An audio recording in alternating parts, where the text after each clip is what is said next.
감사합니다. 오늘 우리에게 주실 하나님의 말씀은 베드로전서 1장 1절부터 9절까지 말씀입니다. 베드로전서 1장 1절부터 9절까지 말씀입니다.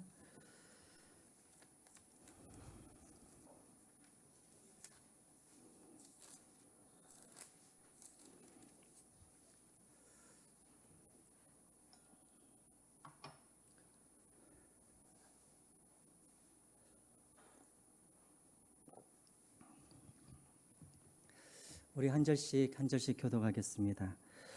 예수 그리스도의 사도 베드로는 본도, 갈라디아, 갑바도기아, 아시아와 비두니아에 흩어진 나그네 곧 하나님 아버지의 미리 하심을 따라 성령이 거룩하게 하심으로 순종함과 예수 그리스도의 핏부림을 얻기 위하여 택하심을 받은 자들에게 편지하노니 은혜와 평강이 너희에게 더욱 많을지어다. 우리 주 예수 그리스도의 아버지 하나님을 찬송하리로다.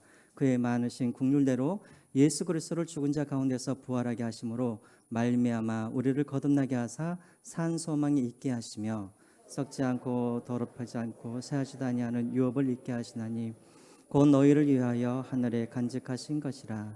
너희는 말세에 나타내기로 예비하신 구원을 얻기 위하여 믿음으로 말미암아 하나님의 능력으로 보호하심을 받았느니라.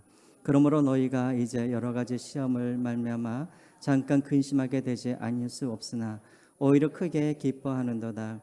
너희 믿음의 확실함은 불로 연단하여도 없어질 금보다 더 귀하여 예수 그리스도께서 나타나실 때 칭찬과 영광과 존귀를 얻게 할 것이니라. 예수를 너희가 보지 못하였으나 사랑하는도다. 이제도 보지 못하나 믿고 말할 수 없는 영광스러운 즐거움으로 기뻐하니 같이 읽겠습니다. 믿음의 결국 곧 영혼의 구원을 받음이라. 아멘. 지난주에 저희가 베드로전서 서론 말씀드렸습니다. 다들 기억나실 거예요. 히브리서는 무엇에 관련된 말씀 성경책입니까? 믿음. 고린도전서는 사랑. 그리고 베드로전서는 소망. 소망입니다. 더 정확하게 말하면 소망의 인내이죠. 소망과 인내를 가지고 이제 살아가라라는 그런 의미입니다. 수신자가 누구입니까? 이 편지의 수신자. 1절에 나와 있듯이 터키 전역에 소아시아라고 그러죠. 당시에는 소아시아, 지금은 터키 지역에 있는 5개의 지역에 살고 있는 흩어져 사는 그리스도인들. 우리가 이것을 디아스포라라고도 부르기도 하지만 유대인뿐만 아니라 이방인들을 대상으로 이 편지를 쓴 것입니다. 그때 당시 왜 이 편지를 썼다고 그랬죠? 예수님을 믿는다라는 이유로 친구들에게, 가족들에게 핍박을 받고 또 사회적으로도 또 핍박을 받고 또 로마 정부로부터 본격적으로 핍박이 일어나는 것은 아니에요. 그러나 지금 그 전조 현상들이 계속해서 일어나고 있었었죠. 그래서 이제 로마 정부로부터 핍박과 환난을 당하는 그 사람들에게 소망을 주기 위하여서 위로하기 위해서 쓴 편지가 베드로 전서입니다.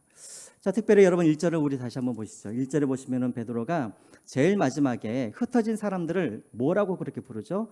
나그네라고 부르죠. 나그네. 왜 나그네로 불렀을까? 여러분 우리나라 가수 중에 그 나그네 뭐죠 그게?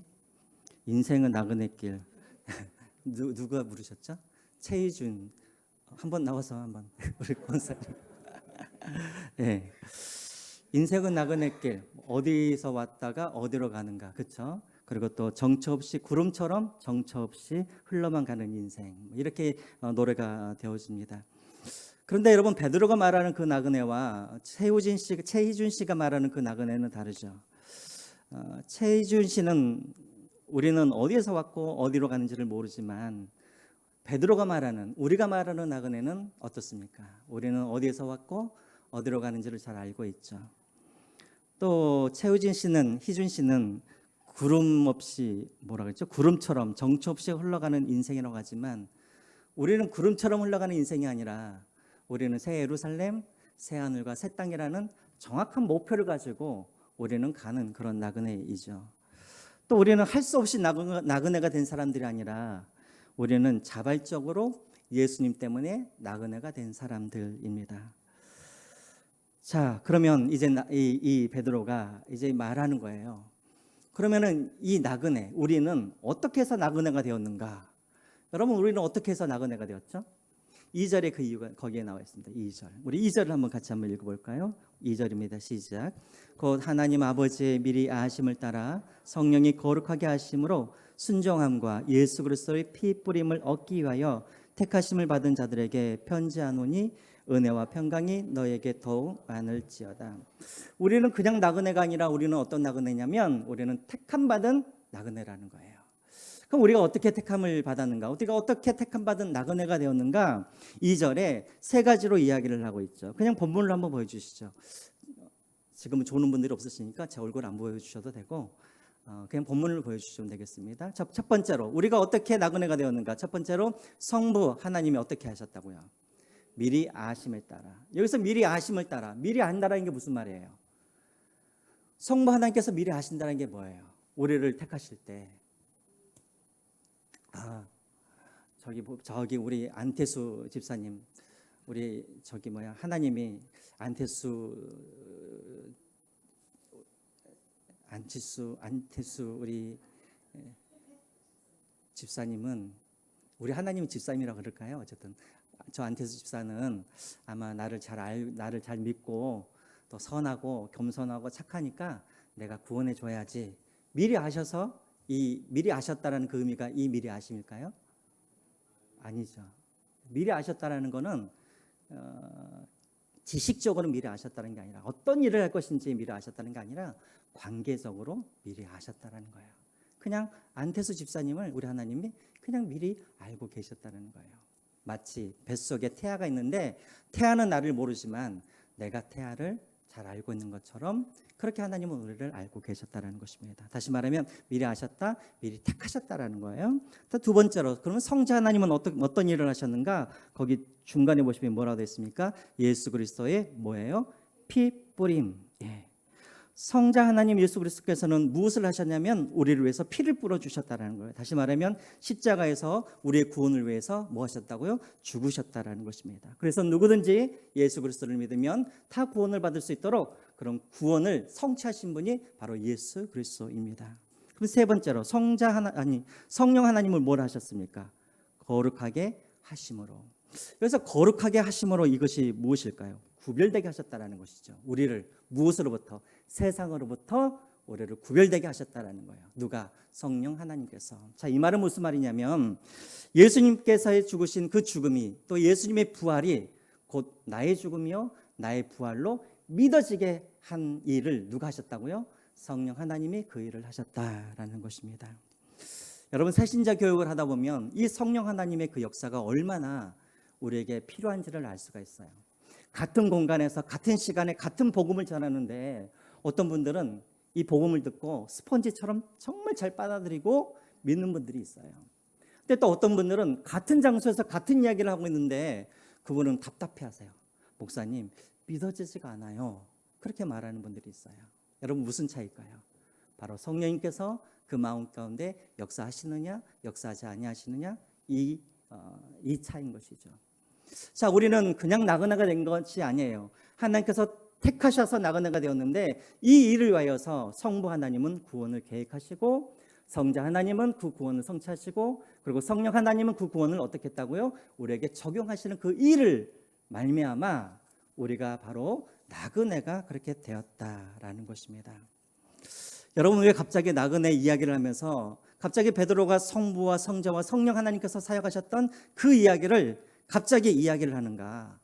아까도 말씀을 드렸던 것처럼 우리는 어쩔 수 없이 그냥 나그네가 된 것이 아니라 우리는 분명한 목적을 가지시고 하나님께서 분명하게 목적이 있으셔서 우리를 택하시고 우리를 구원하시고 우리를 부르셨기 때문에 비록 너희들이 나그네로 살아가지만 그러나 목표 없이 정처 없이 사명 없이 그냥 떠돌아다니는 그런 나그네가 아니라 분명한 하나님의 부르심이 있다라는 것을 그들에게 말하기 위해서 지금 성부와 성자와 성령의 그 사역들을 이야기하고 있는 것입니다. 여러분 우리도 마찬가지입니다. 여러분 우리도 그냥 우연하게 우리가 교회에 온 사람이 아니죠. 우리는 우연하게 예수님을 믿어서 주님의 자녀가 된 것이 아니라 오래전부터 창세전부터 하나님이 여러분들을 하시고 그리고 여러분들을 위하여서 십자가에서 죽으시고 그리고 성령 하나님이 여러분들의 마음 가운데 들어가셔서 그 예수님의 죽음이 나의 죽음으로 그 예수님의 부활이 나의 부활로 믿어지게 하는 그런 일을 통하여서 바로 우리가 이 자리에 있게 되었다는 것입니다. 그러므로 여러분, 우리는 그저 우연히 이 자리에 있는 것이 아니라 하나님의 계획 가운데 하나님의 목적이 있어서 우리는 이 자리에 있다는 것을 우리가 기억해야 할 것입니다. 자, 이제 그런 나그네에게 이제 두 가지를 이야기합니다. 이 나그네에게 이제 사도 바울이 오늘 본문에 두 가지를 이야기하는데, 첫 번째로는 산 소망에 대해서 이야기를 하고 두 번째로는 고난에 대해서 이야기를 해요. 자, 먼저 우리가 소망에 대해서 한번 보겠습니다. 먼저 여러분 3절을 한번 같이 한번 읽어보겠습니다. 3절. 자, 3절 같이 한번 읽어보겠습니다. 시작. 우리 주 예수 그리스도의 아버지 하나님을 찬송하리로다. 그의 많으신 긍휼대로 예수 그리스도를 죽은 자 가운데서 부활하게 하심으로 말미암아 우리를 거듭나게 하사 산 소망이 있게 하시며 라고 되어 있죠. 여러분, 한글 성경에는 이렇게 나와 있지만 우리 주 예수 그리스도로 시작이 되어지지만 원래 헬라어 언어 성경으로 보면은 제일 먼저 무엇이 나오냐면 찬송하리로다가 가장 먼저 나와요. 그러니까 언어 성경대로 하자면 찬송하리로다 우리 주 예수 그리스도의 아버지 하나님 하면서 그 다음에 예수 그리스도를 죽은 자 가운데서 부활하게 하심으로 말미암아 우리로 거듭나게 하시고 우리에게 산 소망을 주셨습니다. 자, 이런 뜻인 거예요. 여러분, 제가 만약에 고난을 당하고 있는 어떤 성도님에게 편지를 쓰라고 한다면 저 같으면 처음에 집사님 얼마나 힘드십니까? 라고 한다든가 집사님을 위해서 제가 계속해서 기도하고 있습니다 라고 이야기를 한다든가 또 얼마나 고생이 많으십니까? 얼마나 견디기 힘드십니까? 이렇게 위로의 말을 먼저 할 텐데 이 베드로는 무엇부터 이야기를 해요? 찬송하리로다 라고 하면서 먼저 그 이야기를 고난받는 성도들에게 이야기를 하고 있다라는 것입니다. 자, 왜요? 왜 그럴까요? 그럴 때가 있죠, 여러분. 여러분들이 이제 막 경제적으로 너무나 힘들어요. 아니면 자녀 문제 때문에 너무나 힘들어요. 근데 어떤 사람들이 와가지고 아유, 다 하나님이 알아서 해주실 거예요 하면은 여러분들이 너무나 막 위로를 많이 받으시죠. 그렇습니까? 아니죠. 뭣도 모르면서 하면서 이제 화가 나잖아요. 그렇죠? 여러분, 위로도요. 우리가 그냥 습관적으로 위로를 하면 안 돼요. 위로를 하려면 왜 그 고난이 우리에게 유익이 되는지 아니면 정말 위로가 하기 위해서 그 이유를 분명하게 이야기를 해줘야 되는 거예요. 자, 고린도 베드로가 지금 그들에게 산 소망에 대해서 이야기를 하면서 아니 찬송하려다 이야기를 하면서 그냥 이야기를 하는 것이 아니라 이제 너희들이 왜 고난 가운데서도 찬송을 해야 되는지를 구체적으로 이야기를 하는 거예요. 자, 왜 찬송을 해야 되는가? 제일 뒤에 나와 있죠. 우리에게 무엇을 주셨기 때문에 하나님이 산 소망을 주셨기 때문에 이 산 소망은 그냥 주신 것이 아니라 그 앞에 보면 뭐라고 나와 있습니까? 하나님이 예수 그리스도를 죽은 자 가운데서 부활하심으로 주신 산 소망이라는 거예요. 그러면 여러분 이 소망이라는 게 대체 무엇일까요? 바로 구원이고 영생이고 하나님의 나라이겠죠. 자, 그런데 이제 구체적으로 4절에 보면은 이 산 소망이 구체적으로 무엇인가에 대해서 이야기를 하고 있습니다. 여러분 4절을 같이 한번 더 읽어보겠습니다. 4절입니다. 시작. 썩지 않고 더럽지 않고 쇠하지 아니하는 유업을 잊게 하시나니 곧 너희를 위하여 하늘에 간직하신 것. 산 소망이라는 것은 다른 것이 아니라 썩지 않고 더럽지 않고 쇠하지 아니하는 그 유업을 하나님의 유산을 우리가 받게 되었으니 그리고 이 유산은 하늘에 간직하고 있으니 이것이 바로 우리에게는 산 소망이 된다라는 것입니다. 여러분 저를 한번 보시죠. 여러분들은 혹시 부모님한테 상속을 많이 받으셨나요? 많이 받으셨어요? 대답을 안 하시면 몇몇 분들은 상속을 많이 받으셨나 보다. 저는 땡전 한 푼도 상속을 받지 못했어요. 어떤 분들은 상속세가 오르니 어쩌니 하는데 저는 좀 그런 고민을 좀 한번 해봤으면 좋겠어요. 아유, 저는 하여튼 가난하게도 살았고 우리 아버지가 땡전 한 푼 안 남기시고 돌아가셨어요. 그래서 저는 이 상속의 그 기쁨을 저는 몰라요. 대체 상속받는다는 게 대체 무슨 기쁨인지. 자, 그런데 여러분 만약에 어떤 사람이 여러분 중에 한 사람이 제가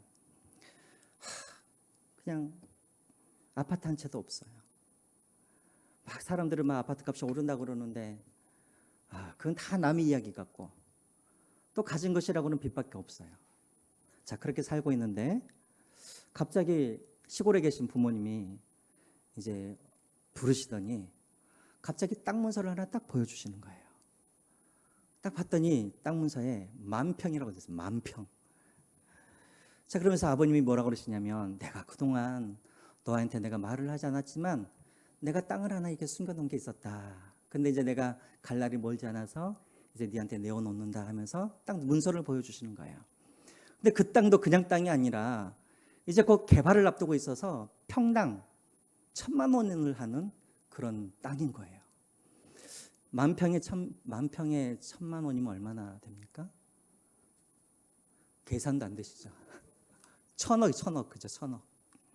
그러면서 아버님이 뭐라 그러냐면 내가 지금 당장은 줄 수 없고 내가 5년 후에 내가 이제 거의 죽을 때쯤에서 네에게 이것을 상속을 주겠다. 대신에 이 땅 문서는 내가 어디에다 두냐면 국민은행 금고안에다 내가 넣어놓겠다라고 그렇게 이제 말을 합니다. 자, 여러분, 만약에 이 소식을 이 소식을 들었을 때 그 사람의 가슴은 어떻게, 그 사람의 마음은 어떨까요? 막 가슴이 두근두근 막 뛰겠죠. 그렇죠? 아직 상속을 받았어요, 안 받았어요? 받지는 않았지만 가슴이 어떻겠어요? 막 터지겠죠. 왜 그렇습니까? 그 안에 이제 무엇이 들어가기 시작한 거예요? 소망이 생기기 시작한 것이죠. 자, 여러분, 이제 소망이 생겼습니다. 5년 후면은 1,000억을 받을 수가 있어요. 자, 이제 아파트 한 채 없는 게 내게 걱정거리가 됩니까? 안 됩니까?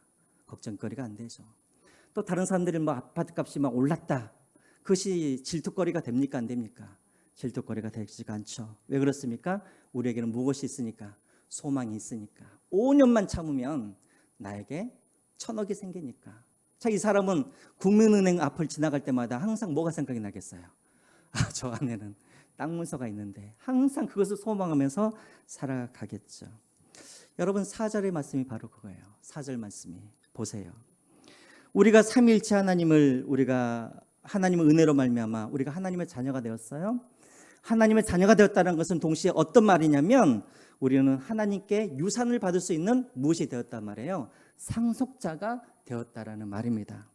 근데 그 유산은 어떤 유산이냐면 1,000만 원짜리 10,000평의 땅과는 비교할 수가 없는 썩지도 않고 더럽지도 않고 새하지도 아니하는 그런 유산을 우리가 받게 되었다라는 것입니다. 그리고 이 유산을 그 누구도 훔쳐가지 못하도록 하나님이 어디에다가 보관을 해놓으셨다고요?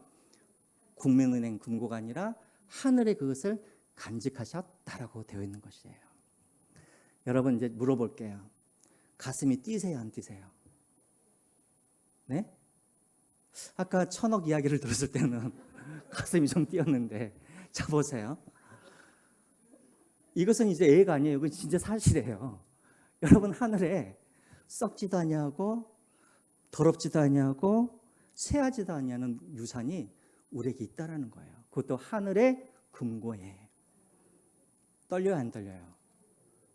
떨리는 척 하시는 거 아니에요, 혹시? 예. 여러분, 우리는 그냥 나그네가 아니라는 거예요. 우리에게는 산소망이 있는 나그네라는 것입니다. 어떤 산소망? 썩지도 아니하고 더럽지도 아니하고 새하지 아니하는 하나님의 유산을 상속받을 그 소망을 우리가 가지고 있는 나그네라는 것입니다. 자, 그렇다면 여러분들에게 질문을 할게요. 자, 오늘 이 본문으로만, 이 구절로만 우리가 근거로 해서 그러면 그리스도인이란 누구를 말하는 걸까요? 어떤 사람이 그리스도인입니까? 바로 이 구절만 가지고 우리가 이야기를 한다면 그리스도인이란 한번 말씀하시죠.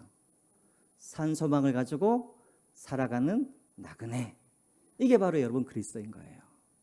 그리스도인이란 누구냐면 산소망을 가지고 살아가는 나그네. 그럼 거꾸로 말하면 여러분, 산소망이 있다라는 것은 또 무슨 소망이 있다라는 거예요? 반대로. 산소망이 있다라는 것은 반대로 어떤 소망도 있다라는 거예요? 죽은 소망도 있다라는 것이겠죠. 그러면 죽은 소망을 갖고 살아가는 나그네는 그리스도인입니까? 그리스도인이 아닙니까? 그리스도인이 아닌 거예요. 그러면 우리가 이렇게 이야기할 수가 있죠. 내가 그리스도인인가 그리스도인이 아닌가 어떻게 내가 알 수가 있는가? 내가 지금 가지고 있는 이 소망이 산 소망인지 아니면 죽은 소망인지 이것을 보면 내가 그리스도인인지 아닌지를 우리가 알 수가 있는 것이죠. 목사님, 그러면 죽은 소망이란 대체 무엇입니까? 4절 말씀을 근거로 하면 죽을 소망은 무슨 소망이에요? 썩어지고 더럽고 새하여지는 그런 소망이겠죠. 이 소망이 무슨 소망일까요? 땅의 소망이겠죠. 이 소망이 어떤 소망일까요? 이 땅에서의 삶이 전부인 줄 알고 그래서 이 땅에서 살아갈 때 잘 먹고 잘 살고 잘 입고 좋은 데서 살고 출세하고 성공하고 그래서 사람들에게 부러움과 인정을 받고 싶어하는 그런 소망들, 또 이 땅에서의 삶이 전부인 줄 알아서 이제 이후의 삶은 없다라고 믿고 그래서 병에 걸리지 아니하고 오래오래 가족들과 함께 살아가면서 좋은 데 돌아다니면서 그렇게 행복하게 살고 싶어하는 소망, 이 소망이 어떤 소망이냐면 땅의 소망이요 죽은 소망이라는 것입니다. 자, 여러분 한번 이제 점검을 해보세요. 나는 이 죽은 소망을 생각할 때 내 가슴이 더 떨리는지 아니면 산 소망인 영생과 새하늘과 새 땅과 새 예루살렘과 그리고 하나님과 영원히 함께하는 그 삶을 생각할 때 내 가슴이 더 두근거리는지, 우리가 정말 그리스도인이라면 내가 어떤 소망을 내가 생각했을 때 내가 두근거리고 내가 떨리고 내가 그렇게 살아가고 있는지 우리가 우리 자신들 한번 점검해 보았으면 좋겠습니다. 그리스도인이란 누구라고요? 죽은 소망이 아니라 산 소망을 가지고 살아가는 나그네인 것입니다. 이것이 기준인 것이죠. 자, 그러면 이 편지를 받고 있는 그리스도인들이 이렇게 이야기할 수가 있죠. 베드로 선생님, 우리도 산 소망을 가지고 있습니다. 하지만 지금 우리가 당하고 있는 이 고난이 너무나 힘들어서 내가 끝까지 이 산 소망을 가지고 내가 살아갈 수 있는지 자신이 없습니다 라고 생각할 수도 있겠죠. 자, 그래서 5절에 베드로가 또 이야기를 합니다. 우리 5절을 같이 한번 읽어볼까요? 시작. 너희는 말세에 나타내기로 예비하신 구원을 얻기 위하여 믿음으로 말미암아 하나님의 능력으로 보호하심을 받았느니라. 아멘. 예. 여러분, 우리 하나님은 어떤 하나님이냐면 우리에게 소망만 주시는 분이 아니세요. 그 소망이 실제로 이루어지기까지, 마지막 때까지, 그리고 그 유산을 받을 때까지 계속해서 우리의 믿음을 지켜갈 수 있도록 하나님께서 어떻게 해주신다고요? 하나님의 능력으로 어떻게 해주신다고요? 보호해 주신다라는 거예요. 그러므로 여러분, 우리가 우리 인생 가운데 고난이 오고 또 우리가 때로는 믿음을 포기하고 싶은 그 순간에도 여러분, 우리가 해야 할 일이 무엇이냐면 우리 하나님의 능력으로 우리를 보호하시겠다고 약속하신 그 하나님께 우리가 기도하는 거예요. 하나님, 계속해서 내가 이 소망을 가지고 살아갈 수 있도록 도와주십시오. 이 믿음을 가지고 끝까지 이 길을 걸어갈 수 있도록 도와주십시오. 기도하는 것이죠.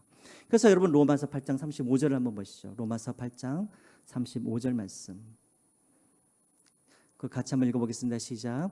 누가 우리를 그리스도의 사랑에서 끊으리요?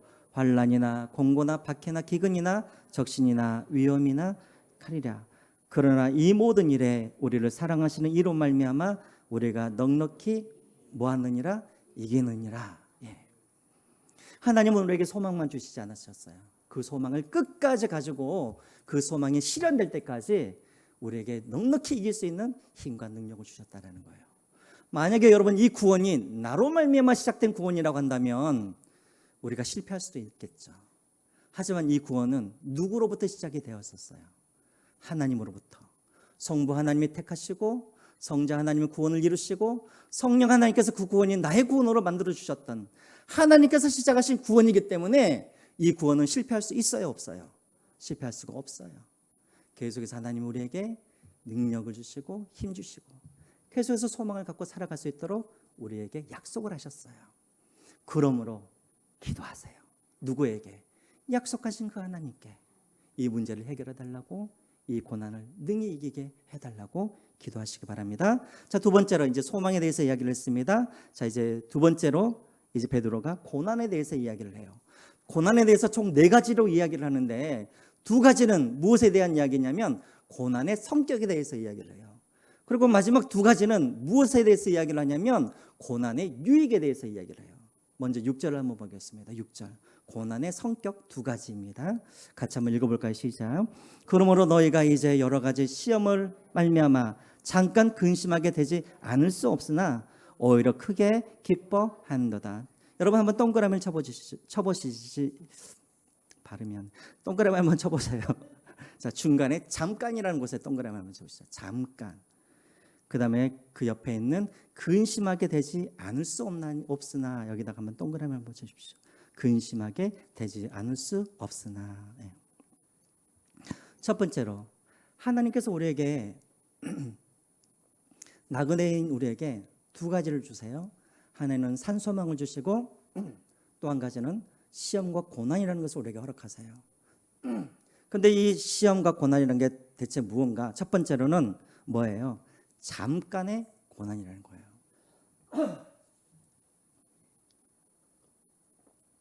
자, 첫 번째 뭐라고요? 잠깐의 고난. 제가 작년 1월 달인가요? 제가 처음으로 119를 타고 병원에 간 적이 있었어요. 아마 우리 성도님들도 기억하실 텐데, 제가 요로결석에 걸려가지고 병원에 실려갔었어요. 요로결석을 걸렸는데 저는 이제 세상과 이제 안녕하나 보다.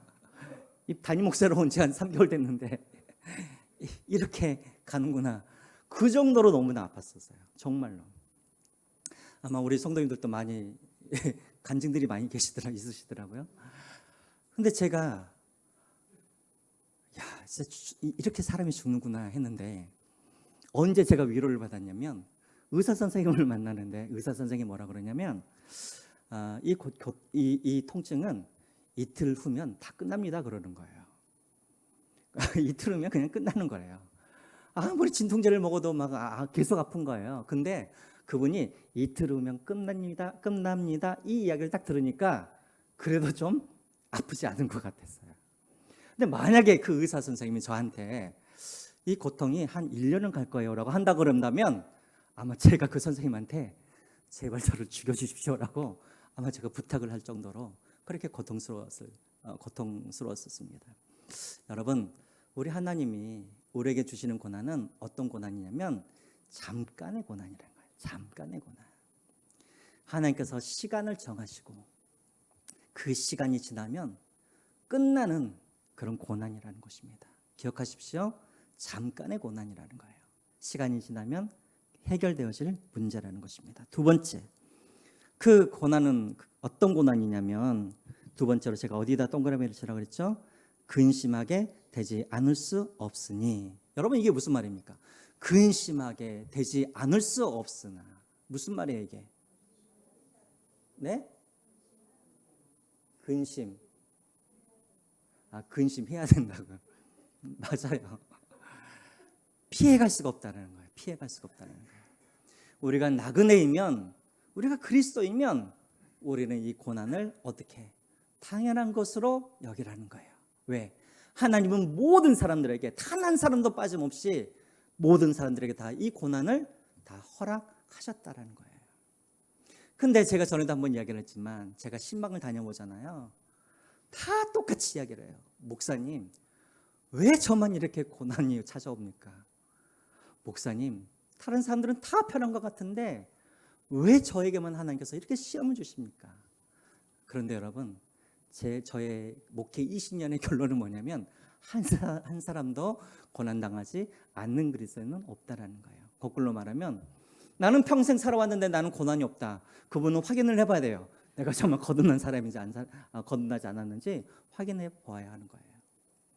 제가 알고 있는 한 장로님은 우리나라에 딱 5대 있는 그 롤스로이스 있잖아요. 차. 그 7억짜리 되는 차. 롤스로이스에도 여러 종류가 있는데 우리나라에 딱 5대가 있는데 그분이 그것을 갖고 계시는 분이 계셨어요. 한 번은 그분 이제 우리 구역이니까 이제 가서 상담을 하는데 그 장로님이 똑같은 이야기를 하는 거예요. 목사님, 아니 교인들은 다 저렇게 편안하게 사는데 왜 저만 하나님께서 그렇게 고난을 주십니까? 그러는 거예요. 그분은 누가 봐도 다 가졌어요. 부족함이 없어요. 애들도 다 잘 됐어요. 그런데도 항상 뭐라 그러냐면 왜 하나님이 나에게만 고난을 주시냐고 그러는 거예요. 두 번째, 하나님은 우리에게 잠깐 고난을 주시고, 두 번째로는 하나님은 모든 사람들에게, 그리스도인들에게 이 고난을 준다라는 거예요. 그러므로 여러분들이 이 고난을 받을 때마다 여러분들이 이상하게 생각하지 마세요. 왜 나에게만 주신 고난인가? 아니요. 여러분들이 옆 사람들을 다 보셔요. 다 그분들도 말은 하지 않지만 지금 고난 가운데 있는 분들이라는 것이죠. 자, 이것을 기억하십시오. 자, 그러면 두 가지 고난에 대해서 이야기를 했습니다. 그러면 고난의 유익은 무엇인가? 그러면 왜 하나님이 우리에게 고난과 시험을 주셨는가? 첫 번째로는 7절에 그 이유가 나와 있습니다. 7절. 아마 여러분들이 다 알고 있는 내용입니다. 7절 보겠습니다. 시작. 너희 믿음의 확실함은 불로 연단하여도 없어질 금보다 더 귀하여 예수 그리스도께서 나타나실 때 칭찬과 영광과 존귀를 얻게 할 것이니라.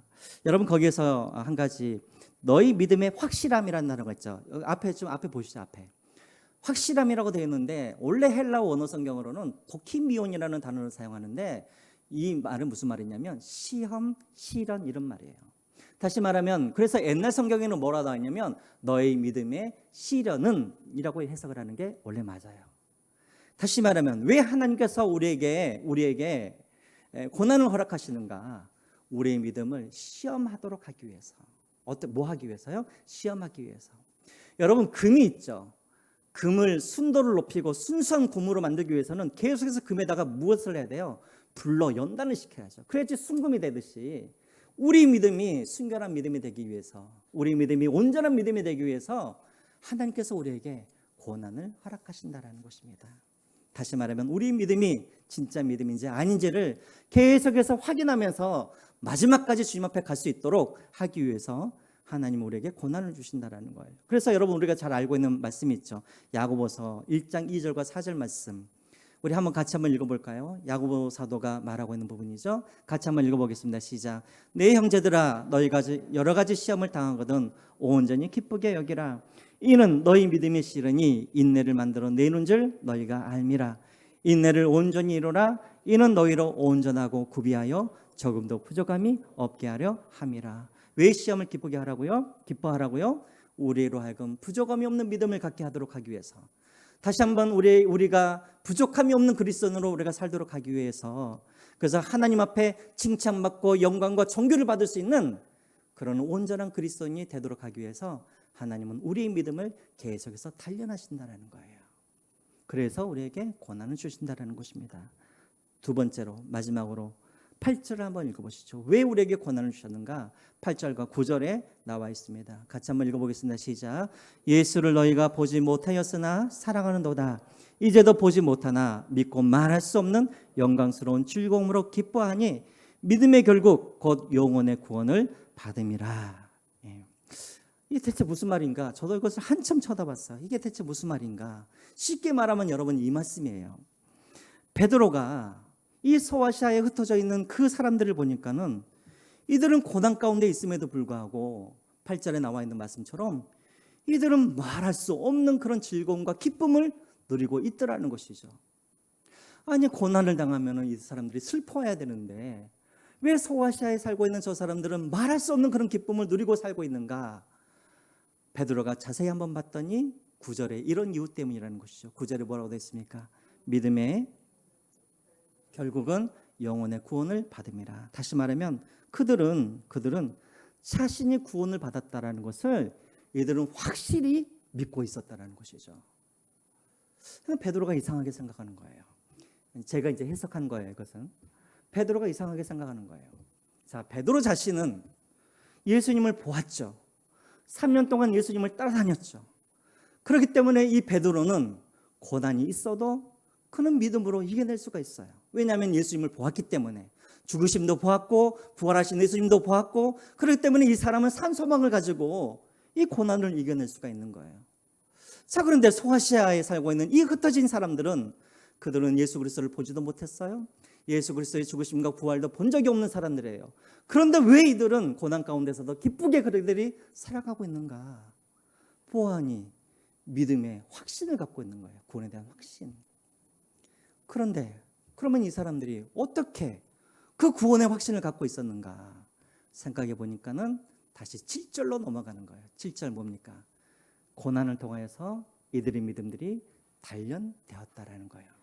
쉽게 말하면 무슨 말이냐면 한 번도 예수 그리스도를 본 적이 없지만 이들이 고난을 통하여서 누구를 보게 되었냐면 예수 그리스도를 이들이 보았다라는 거예요.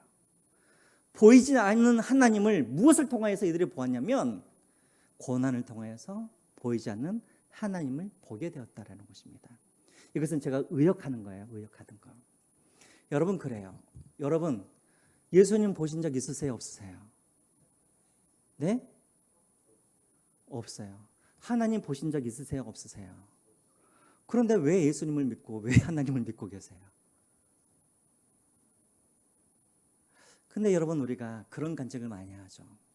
내가 예수님을 본 적은 없고 하나님을 본 적은 없지만 내가 정말 나을 수 없는 그런 질병 가운데 있었을 때, 또 나의 사업이 망하거나 내 자녀의 문제로 인해서 내가 정말 지옥문 앞까지 내가 이르렀을 때, 그때 하나님 앞에서 기도할 때 하나님의 손길을 나에게 보여주시고 나에게 나타나여 주시고, 그리고 내가 하나님을 그때 우리가 경험하게 되었죠.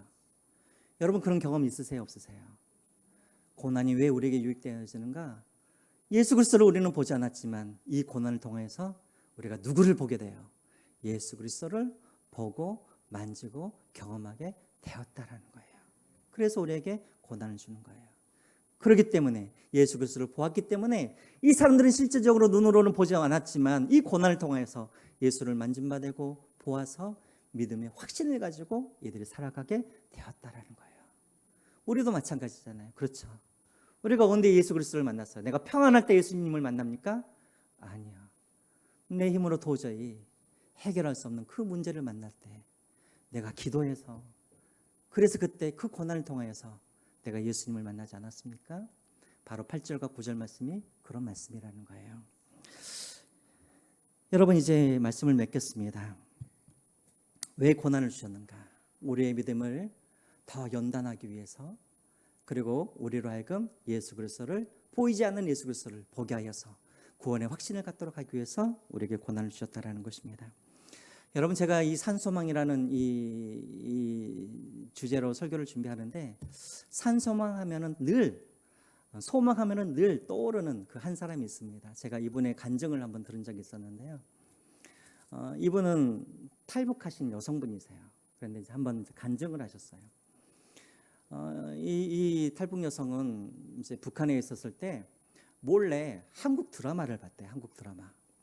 그러니까 한국 드라마를 보니까는 그 안에 소망이 하나 생겼어요. 어떤 소망이 생겼냐면 한국에 가기만 하면 본부장님도 만날 수가 있고, 또 한국에 가게 되어지면 드라마처럼 저렇게 살 수 있다라는 그 소망이 갑자기 생겼다라는 거예요.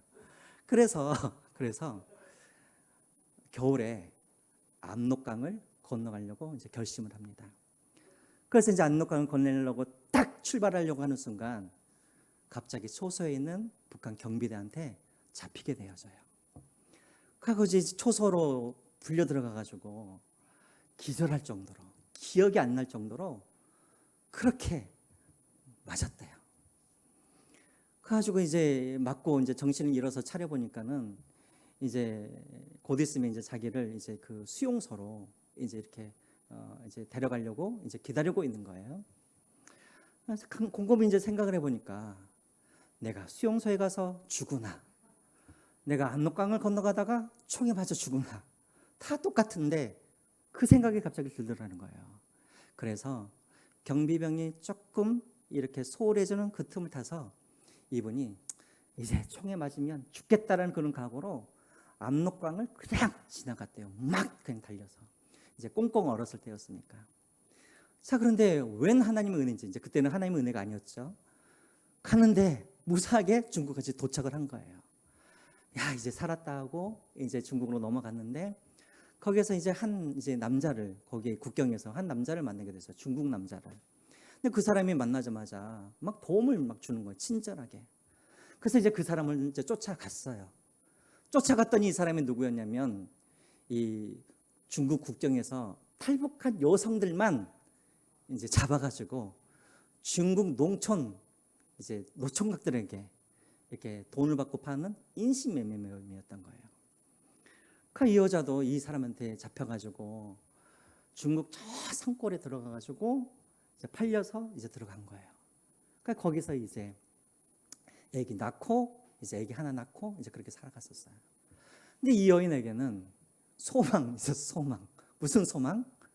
꼭 한국에 가서 나 정말 이제 원 없이 한번 잘 살아보겠다는 그 소망이 있어서 계속해서 탈출을 하는데 그 산골짜기에서 나오려고 그러면 또 잡히고 또 잡히고 또 잡히고 하다가 결국 마지막에 어떤 사람의 도움으로 거기를 탈출하게 됐어요.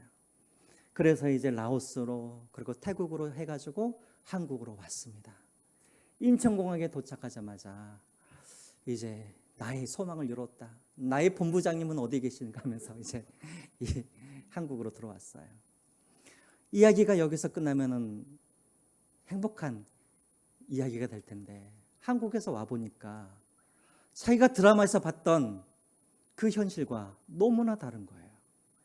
자기가 탈북했다고 하니까는 사람들이 시선들이 어때요? 냉대해요. 차별해요. 그리고 이미 앞에 왔던 그 탈북한 사람들의 삶을 보니까 몇몇 사람을 제외하고는 거의 대부분의 사람들이 그냥 기초 생활수급을 받으면서 사람들이 그렇게 살고 있더라는 것이죠. 북한에서는 가난한 줄 몰랐대요. 왜? 다 가난하니까 가난한 줄 몰랐는데 이 한국에서 와보니까 그때서야 가난이라는 게 뭔지를 알았다는 거예요. 그러면서 자기 소망이 다 산산이 깨어져 버린 거예요.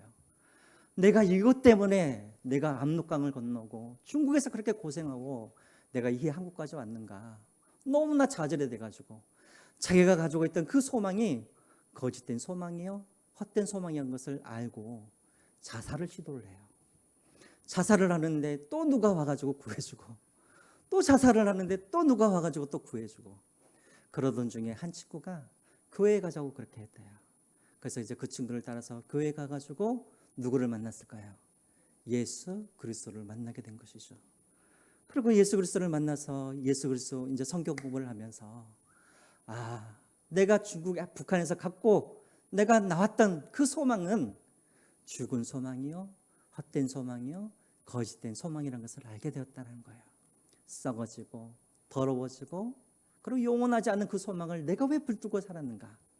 그런데 예수 그리스도를 믿음으로 말미암아 이것이 진정한 소망이다라는 것을 알게 되어지고 이제 하나님이 이것을 위하여서 나를 이곳까지 인도하셨습니다라고 하면서 그렇게 간증하는 그런 내용을 보았습니다.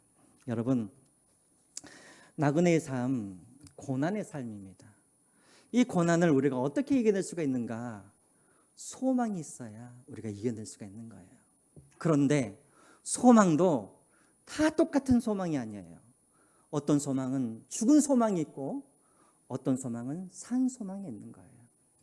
우리가 이 믿음을 끝까지 우리가 지키고 이 신앙을 지키고 우리에게 예비하신 그 유산을 우리가 얻기 위해서는 죽은 소망으로는 절대 안 된다라는 거예요. 우리는 반드시 산 소망을 가지고 우리가 이 나그네의 길을 걸어가야 한다라는 것입니다. 이 시간 다시 한번 우리가 우리 자신들 한번 되돌아보았으면 좋겠습니다. 지금 나를 두근거리게 하고 날마다 나를 꿈꾸게 하는 이 소망이 죽은 소망인지 아니면 하나님께서 주시는 산 소망인지 이것을 통해서 우리의 신앙을 다시 한번 점검해 보실 수 있는 여러분들이 되시기를 주님의 이름으로 부탁드립니다.